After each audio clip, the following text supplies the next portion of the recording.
Hello, hello! C'est une journée repas avec tous les cousins et je me suis absenté un petit moment pour enregistrer la vidéo. J'ai eu une petite idée, je vous parle de ça, c'est parti!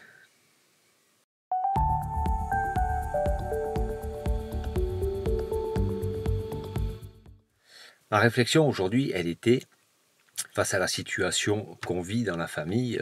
Vous pouvez regarder la vidéo d'hier où je commence à en parler et puis je pense que ça va revenir dans les prochains jours.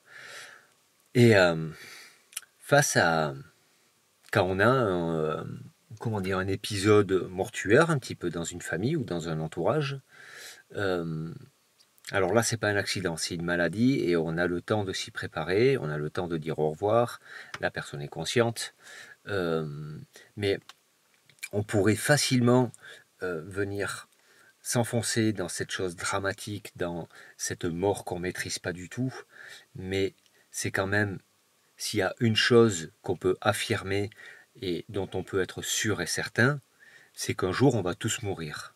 Ça, c'est la... Et c'est rigolo ce paradoxe de cette certitude en même temps d'un côté,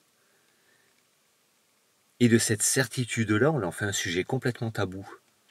Et ce que j'aime bien, c'est que justement, entre nous, c'est pas du tout tabou, et c'est même, au contraire, c'est un sujet de discussion, c'est un sujet à approfondir, dans lequel on peut y mettre de la joie. Parce que c'est ça aussi. C'est la mort fait partie de la vie, bien entendu, c'est une fin de cycle. Je parlerai pas des croyances qu'on peut mettre après la mort, parce que là, je laisse chacun à son opinion et aucun souci avec ça. C'est pas, pour moi, c'est pas le sujet de ce dont je veux parler.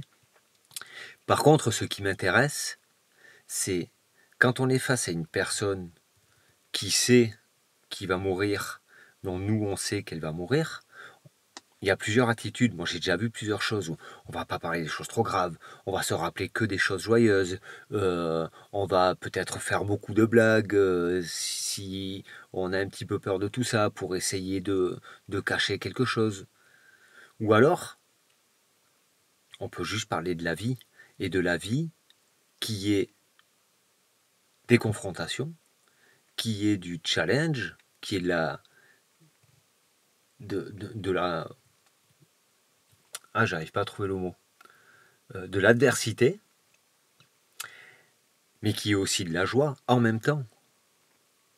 Forcément, qui a des choses négatives. Quand dans une année, parfois, ça arrive dans des familles, il y a 1, 2, 3 décès, il y a, en plus de ça, on va avoir un problème, et puis en plus de ça, la voiture, elle va tomber en panne, et puis ça va coûter cher.